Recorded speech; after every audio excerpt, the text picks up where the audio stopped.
this is Jules Feiffer, and I'm talking to Dave Lefkowitz on Dave's Gone By on UNC Radio.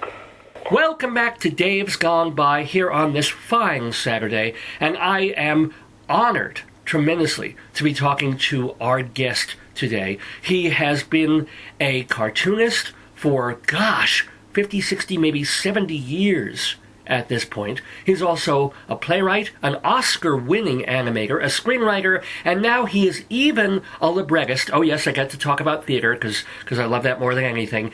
His show, The Man in the Ceiling, co-written with Andrew Lippa, doing the lyrics and the music, that is playing at the Bay Street Theater on Long Island, and it's running pretty much all through the month of June, from May 30th through June 25th, and so it is exciting for me to talk to this man who was doing cartoons in the Village Voice, I think almost before I was even born. Ladies and gentlemen, please give a warm welcome to Jules Feiffer. Hello, Mr. Feiffer. Hi, Dave. How are you? When were you born? I was born in January of 1964. Yes, I began in October of 1956. Oh, so yeah. My cartoon preceded you by some years.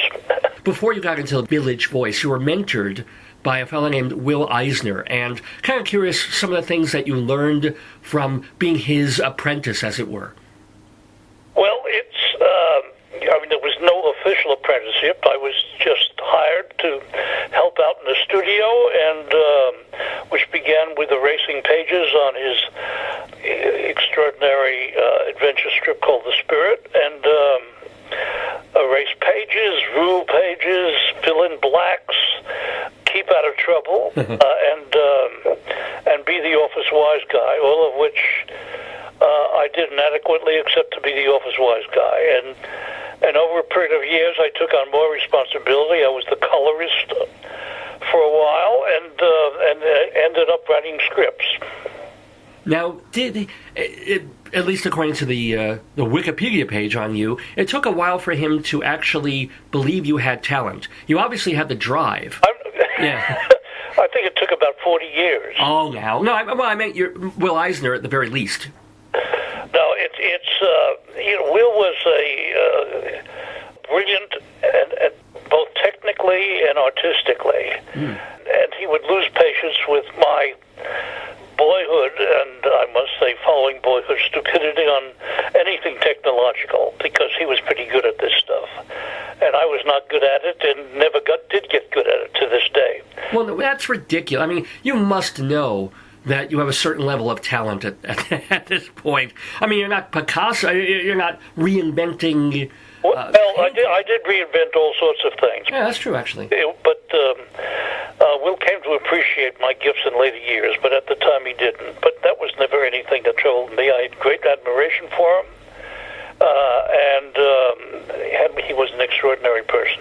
Now, do you remember the first strip that you did of your own that you remember and recall and felt, aha, I've hit a certain landmark here. I've grown a step from where I was just a day or a week ago? That's not the way it happened. Oh, okay. The way it happens is you just do the work, fiddle and faddle and work at it, and suddenly something happens where you think this is pretty good. And if you look at it maybe a couple of years later, you're embarrassed by how awful it was. So there were all of these steps you think you've made that say, aha, I've got it, until you actually do get it, are embarrassing to look back on. Of course, but at the time you do get it, then it's just all uphill, and even though it's always a struggle and always work. I mean, there's never a time. I'm now 88 years old, and I'm still learning my craft. And I love that part of it. I love the fact that there's still a lot to learn, and I get up every day feeling quite stupid, and by the end of the day, I hope I've learned something. You know, speaking of quote-unquote embarrassment, when you were a kid starting to draw, and the stuff that you did in your teens and early 20s, is that salvaged? Is that in a university anywhere? Is it in your attic? Where is that? When's the last time you looked at all that stuff? We're living in the digital age. Everything is archived. I'm archived up the kazoo, which means that I can no longer find anything and no longer have access to anything.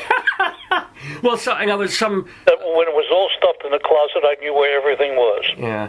Well, but I guess you had assistants and people just scanning and digitizing and all that, which is great. I mean, even your childhood stuff? All of this is wrapped up and somewhere. Well, okay. I have no access to any of it. It's around.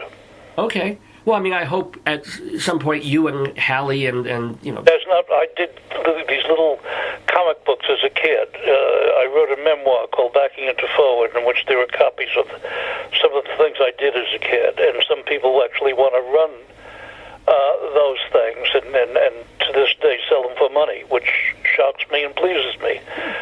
But in any case, all of the things that I did around the vicinity somewhere, but having moved locations in the last few years 2 or 3 times, they're in boxes, and someday, I hope before my demise, the boxes will be open and I'll know what's inside them. That'd be a good thing. Maybe it won't be so embarrassing to you. I mean, you put... Nothing's embarrassing to you because it's all progress. It's all it's a life's work. It's not a series of triumphs. It's just one thing after another thing after another thing. You work very hard. You try to learn, and God willing, you make some progress, and sooner or later impress people.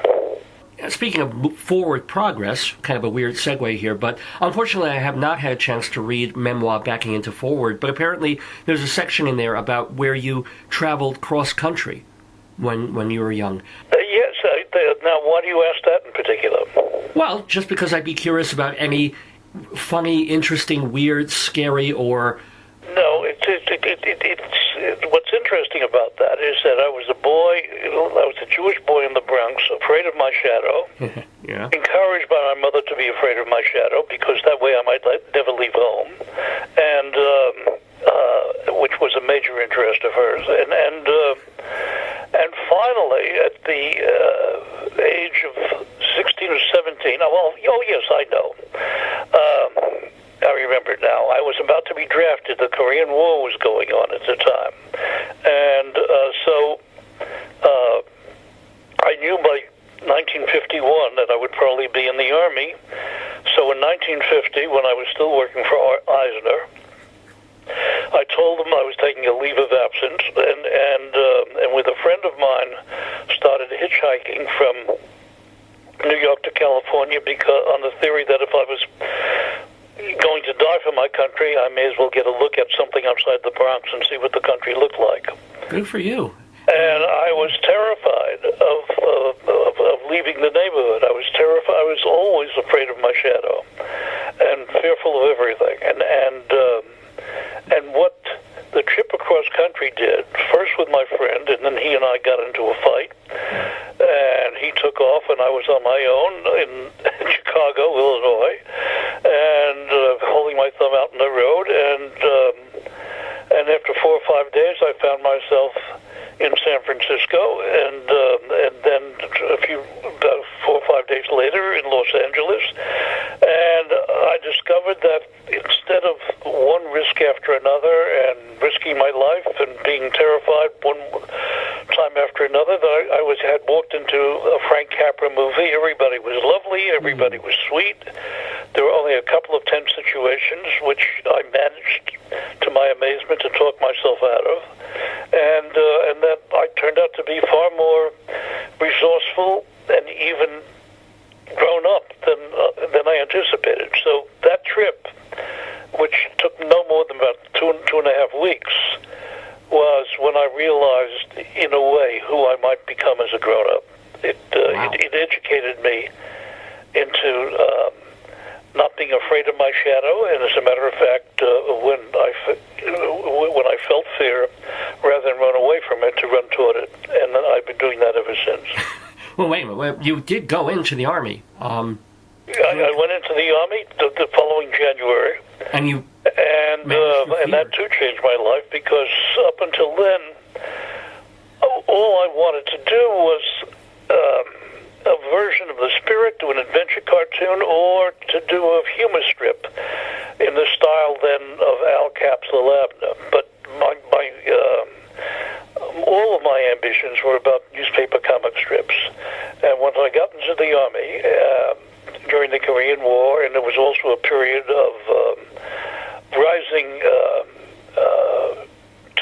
homegrown terrorism, paranoia, the start of McCarthyism moving ahead, and people, basically, Americans afraid to speak their minds and share their opinions because they might get into political trouble. All of that during a period when I was drafted, and so I started fooling around with social and political satire, something that I had never tried before. And in the course of the 2 years in the Army, my side switched from wanting to do newspaper comic strips to wanting to do scathing books of political and social satire about the American scene. And it was really the stupidity of the Army, I think, that codified your idea of, Well, what the Army codified was the sense of one kid against the system, and that rather than the Army crushing me, it invented me. It invented me as a satirist. How did you get involved with The Village Voice, which was really a nascent publication at that point? Well, the first thing I had done in political satire, social satire, was a long cartoon narrative in a form that wasn't widely used at the time, but since it has seen much more use. Mm-hmm. It's a narrative cartoon that ran for about 50 pages about a boy named Monroe who got drafted into the Army by mistake because he was 4 years old. And the officials wouldn't believe him because they didn't draft men of 4. And they finally convinced him he wasn't 4. And he tried to adjust to the military at the age of 4. And it took me almost 2 years to write this because, in a sense, I was inventing a new form and also saying things that were strongly against the system, and at the same time, I didn't want it to sound like a polemic because I thought nobody's interested in polemics, and I didn't want it to sound full of rage, which in fact is what I felt, but I didn't want that because rage was not interesting to a reader. I understood that if I wanted to make my point, it had to be entertaining, it had to be charming, it had to be an act of sleight of hand. So it took me a couple of years to figure out how to perfect this sleight of hand. And once I did, and once I knew how to work this way, it became a tool that I used for the rest of my career in writing cartoons, writing plays, at the moment working on graphic novels, and at this very, very moment working on a musical comedy. So it's helped in everything I've ever done. And, well, by the way, first of all, wanted to tell folks, I mentioned the Oscar that you won before. That was for an animated short film version of Monroe. That's right. That major story of yours.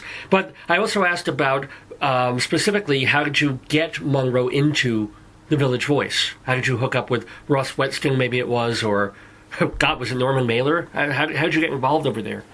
Well, yes, and I lost track of that. I got into The Voice because having written Monroe, and then written a story called Passionella, and then written a satire about the nuclear bomb testing called Boom. Written all of these things, long narratives, and taking them to publishers. I had no success in getting anybody interested in the work. They all thought it was very talented. They all thought it was really good stuff, and they all thought it was unmarketable because nobody knew my name. And they told me if my name was James Thurber or William Steig, another great cartoonist at the time, and well-known cartoonist, they'd have no trouble. So what they were telling me is I had to go out and get famous before I could get published. And so how did you try to effectuate that? Well, that's the equivalent of young people being told, as they always are, you have to have experience before you get a job, and then the question is, how do you get experience? And the answer is you don't until you get a job. Right. But it's all a catch-22 situation. But what I found was on the desk of all of those people who told me I had to be famous before they published me, there was copies of a new newspaper called The Village Voice. And it occurred to me by my fourth or fifth rejection that if I could get in that paper, which all of them clearly read, I'd be famous and they'd publish me, or there was a better chance. Right. So I didn't know anything about The Voice. I bought the paper. I read the paper a couple of times, and then I went down to its offices and showed the editors my work, and it was down in Greenwich Village, and they flipped, and they offered me space in the paper. They offered me actually a quarter page to do anything I wanted to do, and nobody in my life had told me before that I had carte blanche, that I could do it my way. They would give me space, and they wouldn't edit me. And so that's how my career began, because the Village Voice was that kind of paper, which didn't exist before and hasn't existed since. Now, can I ask, in The Voice, you had that sense of carte blanche. You could do anything you wanted, per se, and any topic in your style. Once you wanted to go wider than that into more mainstream publications, did you ever run up against censorship or this idea, or self-censorship of realizing, I can't do this for that particular place? Well, self-censorship is always a problem, with people who are trying to do their work. The first censor you have to get rid of is yourself, and that's a problem until it becomes not a problem, because you just finally have the courage to stand up for what you believe. I mean, I found out along the line, doing cartoons, that I loved the craft and I loved cartooning up until I was doing work that other people wanted me to do and I didn't want to do. And up until the time that I was using others' judgment rather than my own. And then I hated the craft that I wanted to spend my life on. And at a certain point, making some money doing crap, doing stuff I didn't like, and getting stomach aches in the morning and hating sitting down and getting to work, I decided that whether I made a living or not, I had to regain my amateur credentials and go back to being the kind of cartoonist I wanted to be when I was a kid, because if I couldn't do that, I didn't want to be a cartoonist anymore. So I went back to be an amateur, and I've been an amateur in terms of attitude to this day. That I do my own work, I do it the way I want to. I assume that somebody's going to want it, and I've been lucky enough for that to be the case. We're talking with Jules Feiffer, the brilliant cartoonist and veteran cartoonist and screenwriter and playwright, and also, as you mentioned, worker on a musical comedy called The Man in the Ceiling that is running at the Bay Street Theater starting on May 30th. So, gotta talk a bit about the show. It came out of a young adult graphic novel that you wrote a few years back. And how did it come to be a musical? I'm sorry, I didn't hear the question. Oh, how did that morph into a musical? How did you start working? Strictly by happenstance. The other thing that happens in life that is fortunate for those of us in creative fields is a lot happens through serendipity and luck. My luck was that a young composer, then unknown, named Andrew Lippa, was given my book, The Man in the Ceiling, a year or two after it was published, by a friend of his who said he thought this would appeal to you. And though it was a young adult novel about a boy cartoonist, it appealed to Andrew because it was his story, he thought. And the story of Andrew, the story of Jimmy in the book, who wants to do his kind of work, and everybody is trying to talk him out of what he wants, and his Uncle Lester who is a musical comedy composer who only composes flops and can't get a show on. So the two of them, having faced continually the creative failure and creative frustration, and the story of how they managed to manage their lives and get through all of this, short of having the big success that you have at the end of musicals where everything turns out to be all right. That never quite happens, but the lives turn out to be all right anyway. And Andrew thought this was his story and got in touch with me. He had a show on at the time, a musical called The Wild Party, and he wanted me to see it, to see what the kind of work he did. I went quite dubious about what it would be and was bowled over by its brilliance. And within a couple of years, when I was ready to start working on the musical, we started talking about it and working on it together. We found out we worked very well. And it took many years because he had to do other things and I had other things to do. And there were a number of false starts. But the best start was finally we got into the hands of his childhood friend, Jeffrey Sella, who had who started out as a director and became a young producer and had gone on to off-Broadway to do Rent and Avenue Q. And he got interested in producing and directing The Man in the Ceiling. And with Jeffrey involved, the three of us sat down and went over the script that had already existed and revised and rewrote, and it was a wonderful three-man operation of back and forth and throwing around ideas and throwing out ideas and saying I've got it, and then deciding you didn't get it, and then doing readings here and doing the readings there. It took a while, but we finally put together what I think is this lovely and happy piece of work that tells a story in a different way, in many ways, from the book, because it's not just for kids now, it's for young adults and it's for grown-ups. It's a family play about a whole family, and my character Jimmy, the cartoonist, and Uncle Lester are in it, and there are many other things in it, and it's a buoyant, wonderful,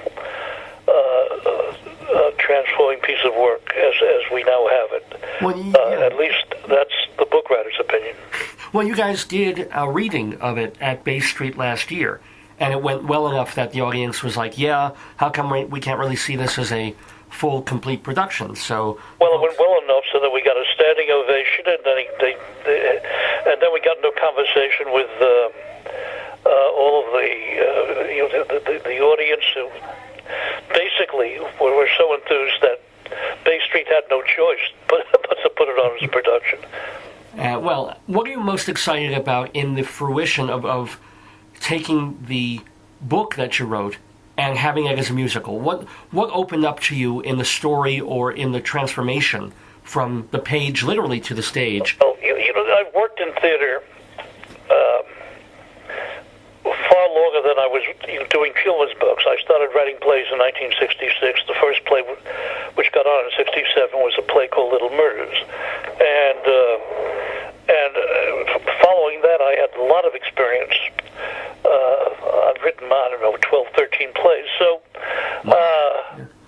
I don't mean to interrupt you, but I will tell you and the readers that the first play that I went to as a grown-up when I was in college and I was starting to just get into theater. And I'm not talking about the stuff that my folks took me to when I was a kid, Fiddler on the Roof and the Magic Show. But when I was starting to choose to go to the theater as quote-unquote a grown-up, the first show I saw was Grown Ups, which was a play that you had written. Well, yes, yeah. and thank you.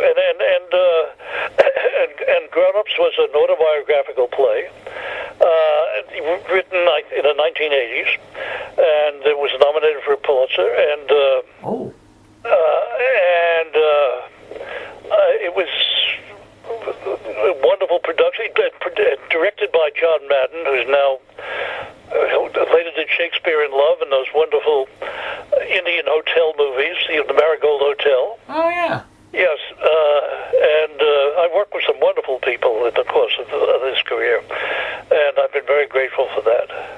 surprised. It's a show that I hope would get revived again now that all they're doing on Broadway is reviving shows from the 80s. That makes two of us. Yeah. Well, it's funny. I saw another show that you did that I loved. It was called, and this was off Broadway, it was called Elliot Loves. Yeah, I'm glad you saw that. Yes, but if you saw it off Broadway, you saw the Mike Nichols production. With Christine Baranski and, I forget who. Well, Christine Baranski and Oliver Platt and David Hyde Pierce, some wonderful, wonderful actors. David Hyde Pierce? Wow. And it was a wonderful production, and it was killed. It was killed by the New York Times, and actually that was the play that made me write The Man in the Ceiling, because I said I can't do theater anymore. I got to make it. I have children. I have a family support. I got to get some money in here. So let me try my hand at kids' books. Well, also you had worked on a couple of movies. They did a movie version, of course, of Carnal Knowledge, and Carnal Knowledge was a play I wrote that Mike wanted to adapt, and he said, I think it's a movie, not a play, and I was not going to argue with Mike Nichols over that, so we made the movie, and it was a great creative, collaborative experience, working with people like Nicholson and Garfunkel and Candy Bergen and Anne Margaret. It was just sensational. Well, do you have any unusual anecdotes, interesting, funny stories about either Mike Nichols and or Nicholson and Margaret, Art Garfunkel, etc., and so forth? They're not funny story, but to see Nicholson, who was not a star at the time, operate in this part. He was the actor with the most experience, because Artie Garfunkel hadn't acted that much, and Candy had done a lot of acting, but not anything that demanded this amount of performance out of her. And all through, Jack unofficially co-directed, in the sense that in working with the other actors, he would pull performances. He'd be off stage with his lines, because the camera had already shot him, and working. And instead of having an assistant director feed the lines to other actors, as they often did in movies, he continued doing his part, but he overacted like crazy to pull performances out and reactions out of the actors who were on screen. Huh. And his generosity of spirit throughout was just simply amazing.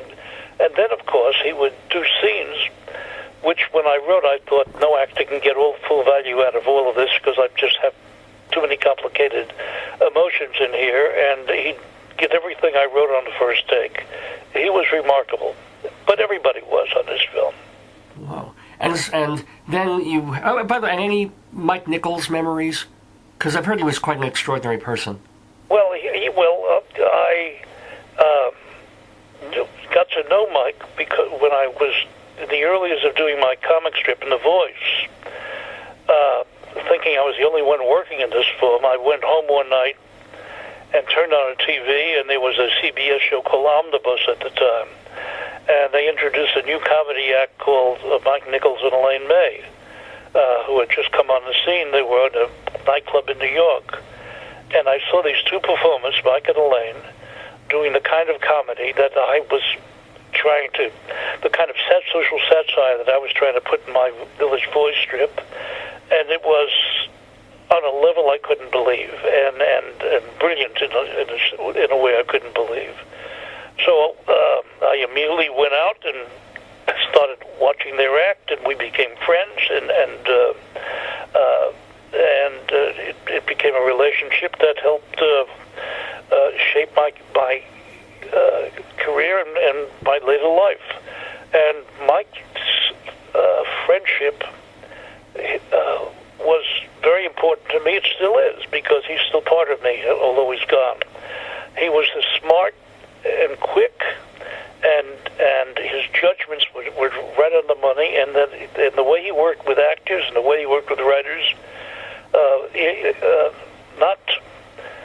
not beating anybody up, but kind of cajoling and kidding and joking and telling stories and getting out of a sense of warmth and spiritedness and saltiness, getting people to essentially to do what he wanted them to do, without them even knowing that they were doing what he wanted. That's what a good director does. Now, another major director, and sometimes a great director that you ended up working with, was Robert Altman. And what was the Popeye experience? Happy, unhappy, happy on the set, unhappy when the film came out, or what? Well, no, the Popeye experience was not happy. Altman had been a friend of mine, and but I knew as a friend of mine that once he was picked as director, everything was at risk because Altman was not friendly to the written word, and he liked he was as a director as much an abstract expressionist as anything else. He wanted to put together a scene visually, the way it looked, the way the actors moved around with each other. The least important thing to Altman was the scene that when he playing, the relationships had no interest to him, and character had no, and motivation. My God, he didn't know what motivation was. So it was a continual source of frustration for us to butt heads. But I thought the movie came out interesting nonetheless. Anyway, but unlike my experience with Nichols or working with Alan Arkin, it was a frustrating experience. Have you seen? I have to say, I haven't seen the movies for 30 years. Have you seen it recently and done a reappraisal of it, or it's just something you won't go back and look at? Oh, Popeye? Yeah. Oh, the last time I saw Popeye, I thought it was much better than I first thought it was. It keeps improving. Oh. But the same thing is true of Little Murders. The more I see it, it's these works which are fixed on film, and yet I will see them 20 years later, and I say, boy, that actor has improved. He's doing better. She's doing better. Well, yeah, it's like fine wines. They have to sit in the cellar for a while, and then people, take them out later, and they go, oh, well, this is a better vintage than anybody gave it credit for, And there you go.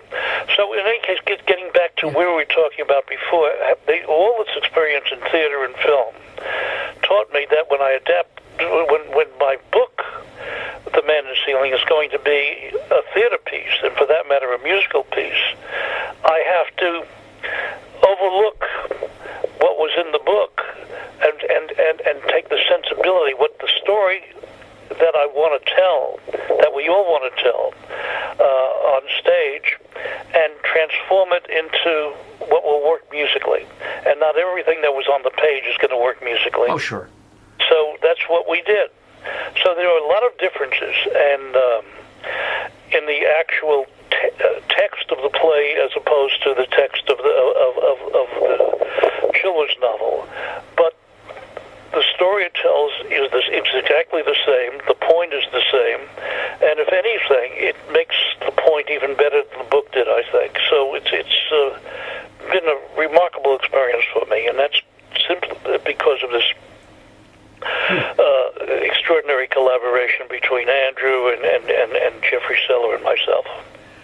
Can you look back at panels that you've done over the past 40-something years, and are there people who come up to you and say, oh, that was my favorite, and are there one or two that you really cherish that you've done that meant something to you? Well, there are cartoons I cherish, and there are plays I cherish and books I cherish, and they're not always the same that are the favorites of people.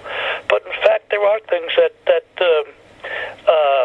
well, what would be an example? The second novel I did after The Man in the Ceiling, which was in many ways more autobiographical, in metaphorically, than The Man in the Ceiling, was a whacked out fractured fairy tale called A Barrel of Laughs, A Veil of Tears. And I thought that this is bound to be picked up by Hollywood, because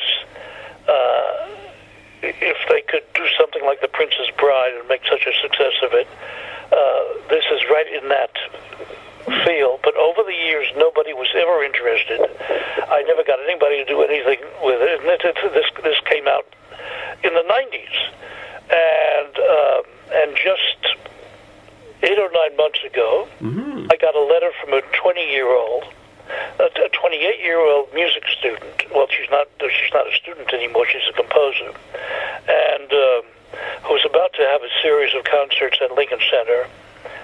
3 or 4 evenings that they were devoted to her, and her name is Julia Adolph, and she said that her favorite book as a kid was A Barrel of Laughs. Her father used to read it to her, and could she have the rights to turn it into an opera? Oh. It's an opera, and she wanted to write it as a comic opera. And so all these many years later, that's what's happening. And on this long overlooked, neglected piece of work, young Julia Adolph is turning it into an opera, and couldn't be more thrilled, and her work is brilliant. Oh, well, congratulations. I mean, I'm sure over the years that's also happened with a lot of the other things that you've written. Maybe not the short, 6-strip panel things, but the longer pieces that suddenly, out of nowhere, you'll get a letter from another country, or somebody say, "Oh, can I option this for a year?" And I assume that's happened frequently, no? Not frequently, but it does happen, and it is interesting how some things that I have long forgotten come back to. People will write in and say, "This affected me an awful lot when I was a kid," and that means a lot. I mean, I remember the first strip of yours that affected me when I was, probably in my early 20s, from Sick, Sick, Sick. And it was one of the Dance to panels that you used to do. And it was this Dance to Autumn that this young girl was doing. And she's dancing. I mean, maybe I'm misremembering the panel, but I just remember, like, nothing happens, and then a leaf falls. And she's like, wow, he heard. He heard, yes, that's right. Yes, I would do seasonally these dances, beginning with the Dance to Spring, which was the first one in 1957, and it gave me a chance to do movement. The thing about the Feiffer strip, as I ran it in The Voice all those years and later in syndication, was that because of the subject matter, my characters talking to each other or doing monologues were pretty much frozen in space. And I mean, they would have movement, but not much. A folding of the arms, a gesture here, a gesture there. The facial expressions would change. But as a kid who grew up with action heroes, and